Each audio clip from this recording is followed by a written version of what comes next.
passado na cabeça do Ayatollah. Eu vou morrer como mártir agora e tá tudo bem. Contra o meu maior inimigo. E eu lutei até o final contra eles. E que isso sirva de exemplo para quem sobrou aqui do regime, para as próximas gerações, que é possível a gente se dedicar, dar a vida, já que ele estava no final da vida dele, entendeu? Então, para quem tá tão chocado assim, tem que repensar um pouco mais. E a população do Irã, como que tá? Tá feliz? Porque já tinha ele morreu. Uma série de manifestações, Isso. comemoraram muito, né? Comemoraram muito, tão felizes, mas também tão ansiosos, sem um rumo claro. Com medo de ainda serem abandonados, né? O que vai acontecer? Tipo, tá bom, chegou mais um pouco, avançou mais um pouco e não derrubou? Pode ser, né? Pode ser que isso aconteça. Essa é uma possibilidade. Tem que ser muito efetivo, vai ter que matar muito mais lideranças. Mas como eles destruíram toda a oposição, como que você coloca alguém que não seja do próprio regime para governar lá se não tem oposição? Ou tem? Não tem. Nem fora do país? Fora do país tem o herdeiro, que é o filho do Shah, né, o Reza, mas ele tá fora, ele não tem um contato. Não é que isso é determinante, porque o próprio Khomeini, ele também estava fora. Ah, tá. Quando ele veio, ele voltou. Então ele pode voltar e se tornar uma figura dessa transição, que é o que ele quer, inclusive. Mas ele precisa ter legitimidade, ele precisa ser percebido como uma solução. Isso pode acontecer também, porque não vai ter outra opção. Você vê como uma possibilidade real? Se o regime não estiver ali, acho que ele é alguém que pode aparecer e todo mundo, tá bom, vamos ver o que esse cara tem a dizer, vamos ver como ele se comporta.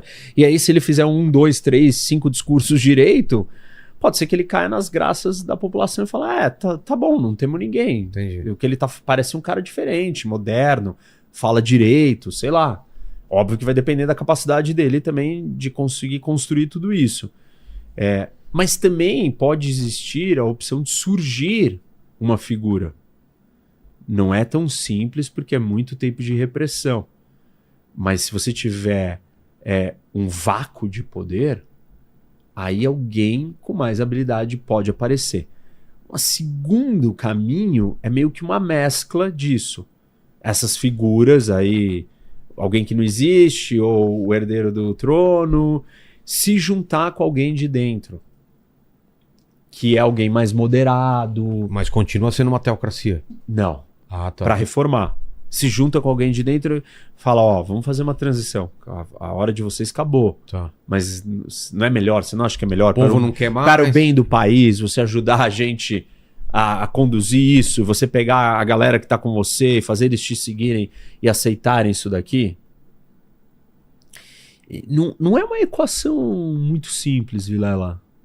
Não é uma equação muito óbvia. É um país muito grande, muito diverso. O Irã, ele não é composto só de persas, como as pessoas pensam. Não, tem várias outras etnias. Pra você ter uma ideia, 25% da população do Irã, 20 a 25%, a gente nem tem censo direito, né, demográfico disso, porque o regime iraniano não quer. Na verdade, nem a monarquia antiga do Shah queria isso, porque existe uma paranoia dentro do Irã que o país vai se fragmentar. De 20 a 25% da população do Irã não são persas, são azeres, que é o povo do Azerbaijão, a etnia do Azerbaijão. E você tem o Azerbaijão que faz fronteira com o Irã, no norte, próximo do Cáspio, do Mar Cáspio. E acho que vale. Vou colocar um mapa pra gente ver. Se você juntar toda essa população ali, esses 25, com o resto do Azerbaijão, você cria o grande Azerbaijão. E por que eles vão querer morar no Irã ou viver com o Irã se eles podem ter a terra deles? Além disso, você tem os curdos, que é o maior povo apátrida do mundo. O maior povo que não tem um estado, que não tem uma nação. E aí tem curdo também na Síria, na Turquia, no Iraque, e todos querem construir o seu estado. E tem também dentro do Irã. Você tem os baluches, que estão próximos mais ali do Afeganistão. Você tem árabes iranianos, não persas. Você tem várias outras etnias ainda menores. Então, que o Irã tá ali embaixo. Né? Não. Tem que ser um mapa maior. Mapa maior, né? Que mostra o Irã. Não só o Azerbaijão, mas a região ali do Cáucaso. E o relevo do país, como que é? Muito montanhoso? Muito, mas é interessante a história do relevo porque o relevo explica uma posição... Por que o Irã, né, se tornou tão importante? Primeiro porque ele é um país grande, muito populoso. E depois porque ele começou a ficar muito forte, muito poderoso nos últimos 20 anos. E isso aconteceu por causa de uma ação americana. Qual? A guerra no Iraque. Segunda Guerra do Iraque, 2003. Fortaleceu o Irã? Porque historicamente, geopoliticamente falando, a geografia do Irã, por ser um país todo montanhoso, as fronteiras do Irã são muito protegidas, com montanhas intransponíveis. E aí, para o Irã projetar poder, ele está protegido dentro dessa fortaleza, mas ao mesmo tempo ele também não consegue sair da fortaleza. Para ele sair da fortaleza e projetar poder para fora, ele precisa de uma base, uma plataforma externa da fortaleza. E essa plataforma é um território estratégico que determinou quando o Irã se tornaria um grande império. Esse território é a Mesopotâmia. Que fica onde? É o Iraque. Sempre que o Irã se torna um grande império, ele tem o controle... Vamos ver lá. O Irã, o Iraque do lado... Isso. O Kuwait mais embaixo aqui. Mas aí pra cima, ó. Azerbaijão, Armênia... Turquia aqui. Isso. O Iraque serve para o quê para ele? O Iraque é essa plataforma pro mundo? De lançamento para fora da sua fortaleza. E qual a relação Iraque-Irã hoje em dia? Então, a composição étnica do Iraque é a seguinte. A maioria da população do Iraque é xiita, que era dominada pelo Saddam Hussein, que era sunita. Então, um ditador que detinha a minoria da população dominava a outra maioria. E esse mesmo ditador declarou guerra ao Irã. Que a maioria é? Xiita. Então, naturalmente, o Iraque cai dentro da órbita ou da esfera de influência do Irã, por uma afinidade étnica, sectária, religiosa. Quando os Estados Unidos derrubam o Saddam Hussein, eles quebram esse domínio e esse poder que ele tem sobre o país. E aí a equação se inverte. Aí a maioria dos xiitas passam a governar o Iraque. E nesse momento, então, o Iraque cai dentro da esfera de poder iraniana. E aí, se a gente puder voltar para o mapa... Aquele mapa. Aquele mesmo. Porque quando você tem o controle do Iraque, ou a influência sobre o Iraque, você cria uma ponte terrestre, uma conexão terrestre do Irã com Síria e Líbano. Então o Irã cria um grande arco de influência que ele atravessa o Iraque, a Síria e chega no Líbano. E esse arco de influência ele foi se expandindo tanto, se fortalecendo tanto, que aí ele continuou do Líbano para dentro de Gaza, com o Hamas. Então veja, ó, imagina que você faz uma linha ali, você vai pintando, pinta o Irã de amarelo, o Iraque de amarelo, a Síria de amarelo, o Líbano de amarelo, Gaza de amarelo. É muito poder, ó. Ele sai ali das montanhas do Afeganistão até o Mediterrâneo. Só que aí o ápice desse poder é o ataque de 7 de outubro contra Israel, com o Hamas.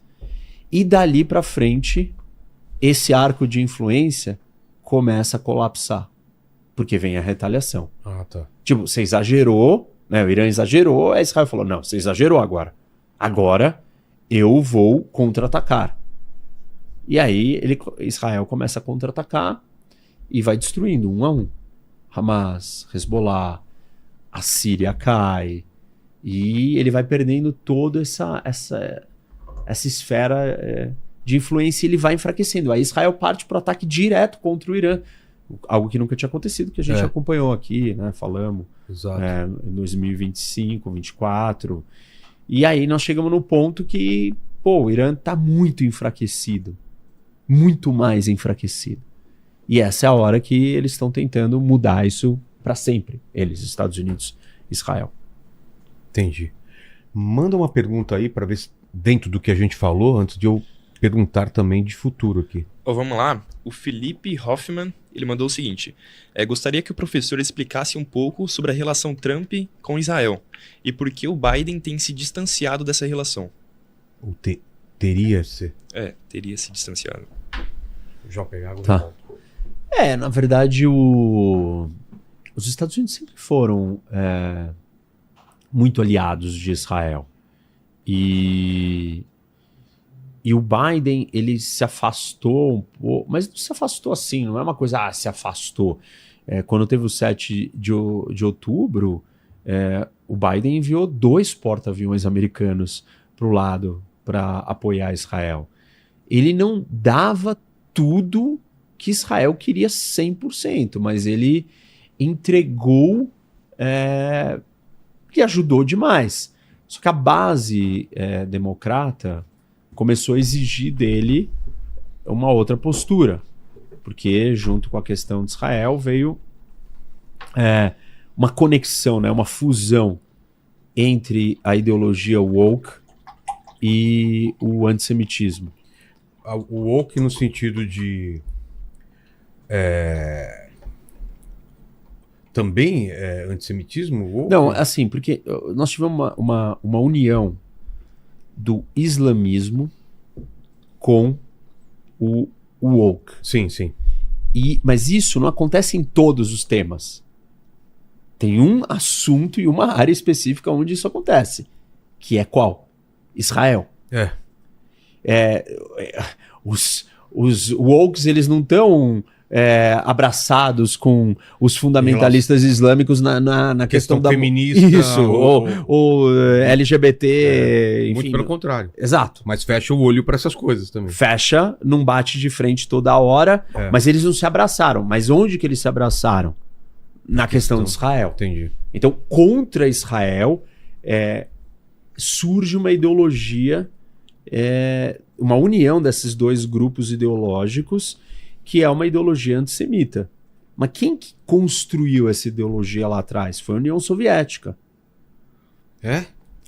Porque é o seguinte, depois da Segunda Guerra Mundial e do Holocausto, não dava, não tinha justificativa para ninguém. Né? O quê?